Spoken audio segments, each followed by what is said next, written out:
How you doing, everybody? Andrew here with the Tooth and Timber channel. I got a couple of grinders here that I think are pretty neat. They're both used to grind the depth gauges on chainsaw chain. If you're not hip to like grinding chain or anything about the chainsaw kind of related stuff, just know there's a relationship between the cutter and the depth gauge, and depending on how low or how high it sits is how much that tooth is going to get fed wood. And to be able to do that in bulk or on a larger scale just with a file is going to take a lot of your time, and it's going to tear up your hands after about 3 or 4 chains, especially if you're doing something like 115 driver chain plus. It's nice to have grinders like this, especially if you're doing like milling where you got 40+ inch bars. It's very good to have grinders. Now this one isn't made anymore, neither is the Silvey. There are some options still available on the market, though I don't believe that they're that well made, to say the least. So yeah, hopefully by showing this it can inspire some new builders, and yeah, let's go ahead and get started. First we have the on-off switch. Now this is an AC motor. It's a 0.5 horsepower, and she's got some thump to her. Let's go ahead and listen to this thing turn on. Now watch it dim the lights too. That initial startup's a lot of amps. Ready? All of that just to do the depth gauges. So it's pretty neat. The top of the assembly here for the body is adjustable. So they machined the back side of this thread into a pin, and as you back this one off, you tighten that one, and that will actually shove the whole wheel over, and then you tighten it back up. Now I'm not exactly certain why you would adjust this one and not mess with the other one, but that's what it says to do. It doesn't make a whole lot of sense, but okay. The next adjustment we have is to raise and lower the head of the grinder. Now as you are grinding, you're going to have to either raise or lower to achieve the height that you want. So to do that, you're going to back off the stop collar. You see I already got it spun down, and as you tighten down this thread, it's going to push the grinder up. As you loosen this thread like this, it's going to bring the grinder down. Now you can see this is loose because it's sitting on the cutter. Now I'm putting force on it, and it will actually slowly lift this off. Here, let me show you the cutter up close while I turn this. See this gap between the depth gauge and the wheel? As I unscrew that thread, it comes down, makes contact. As I tighten that thread, it raises the wheel. We know how to raise and lower the head. There's a couple of other things you can adjust up here, and then that's going to be about it for the upper assembly. You have this little ramp right here on the underside of the wheel. That is also adjustable. It interacts with this piece right here, and that piece, as you slide it in down that ramp, it actually clamps the cutter in place while it runs past the grinder so that you don't get any movement. The angle in which that ramp sits is determined by these 2 adjustable screws right here, and then once you get it where you're happy, you tighten down this bolt, and that sandwiches it right there. So you can get a better idea of this ramp that I was talking about. See it? So you can adjust that almost completely. So now that you understand there's a ramp that can be adjusted, what does it do exactly? So this piece of sheet metal is just kind of sitting here on that flathead screw with a spring underneath it. Now it interacts with that ramp, and it pushes down on the cutter as you feed it into the grinder. See that? And once it clamps down, now there's no more gap underneath where it can move, and then as you continue to slide it down, you then run it under the wheel, zip zap, pull it out, and then you move on to the next one. Now let's see if I can do this on camera, one-handed, just like that. Oh, did I catch it? See that? And then as it moves in, it'll push it down. See? Pretty much that easy.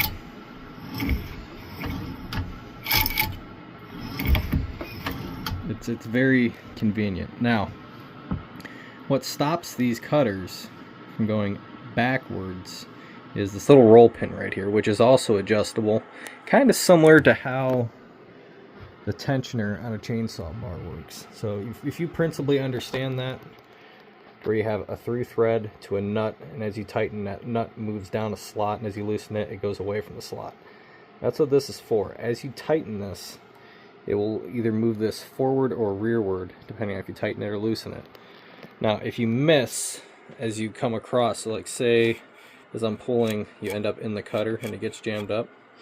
This arm has a lever right here. If it'll focus. Oh, come on now. There's an arm right here. When you lift it, you get to try again. This is all connected as one. So it's pretty neat. Now, how does this chain get pulled against that roll pin, you might ask? Well, this is even weirder. Check this out. These are magnets attached to a huge weight. See that? The magnets grab the chain and the weight pulls it down. See that? Now, it doesn't have to hold it a ton of pressure because it doesn't need to be forced against the roll pin since it'll be pinned in place. It just needs to know where it has to be in orientation to the wheel. And now that's all done by adjusting this. Now, this whole assembly you see right here is fully adjustable. So you can change it this way, that way. You can also change the angle of this wheel via the diamond dresser, which is also adjustable. And then, just for giggles, they designed an adjuster for the bottom, and that just pushes this whole assembly upward. Because you got a hinge point over here for the motor, and then you have a hinge point back here for the lower carriage. Upper assembly, lower carriage. I think that was the correct terminology the guy used, but yeah, it's a very unique grinder. It's very cool to use. I think that about covers it for the ZIEGELMEYER. If somebody has any other questions, then I'm more than happy to answer them. So I'm going to go ahead and just demo this real quick so you guys can see it in use. And contact. Dims the lights. So you just run it in. That's it. We'll do the next one. I could probably turn that down a little bit. Do another. It's about 1/4,000th on the adjustments. Come on. Try and do this on video, it's a little difficult. There we go.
Man, messing up over here.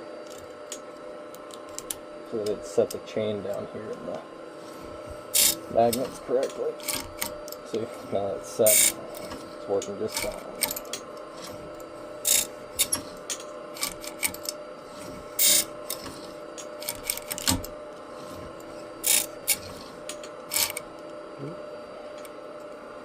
Just hit that little flap on the back side and mess up. Get back to it.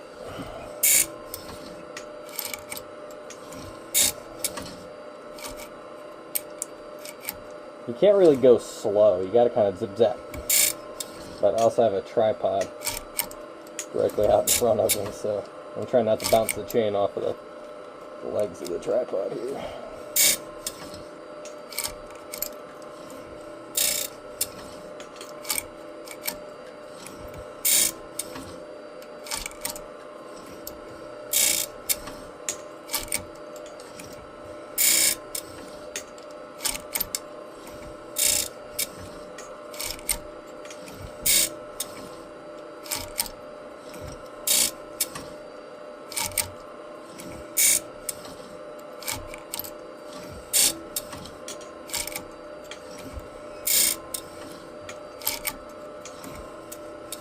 that's it. That was a 24-inch chain.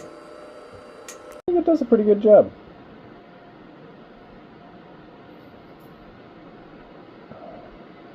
So it knocks them all down pretty close.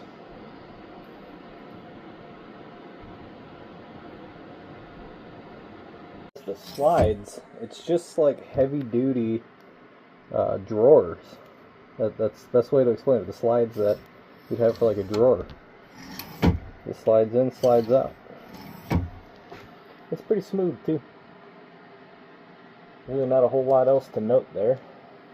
I mean, you can make this out of rod, have something a little bit more reliable, but there's also not a whole lot of mitigation to keep the dust out of here. So you'd have to, if you're using it commercially, I would do like a drape system. Like I would come off of here and do like a drape, so that way any of this grinding has to go beyond that drape to come up from underneath.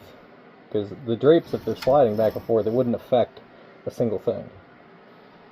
So, because it will. Now, granted, you could use a dry type lubricant to where it won't collect, but I just sprayed this down with some silicone spray, so that way it's nice and smooth for this demo. And it is too. Like I can just put my finger on one bolt, or one fastener, and slide it without much effort. So, yeah, it's a pretty cool machine. Again, this is just a weight that falls, that pulls the cutter against this roll pin that is adjustable, and when you shove this in, it interacts with that and kind of crushes it and holds it against the piece here. It's a really neat idea. And then you can adjust how much forward angle you want, both with the wheel and the dresser, or you can see they already put a slight angle on the vise here by less thread there, more thread there, so it gives it a little bit of something to aid in feeding the cutter. So really neat.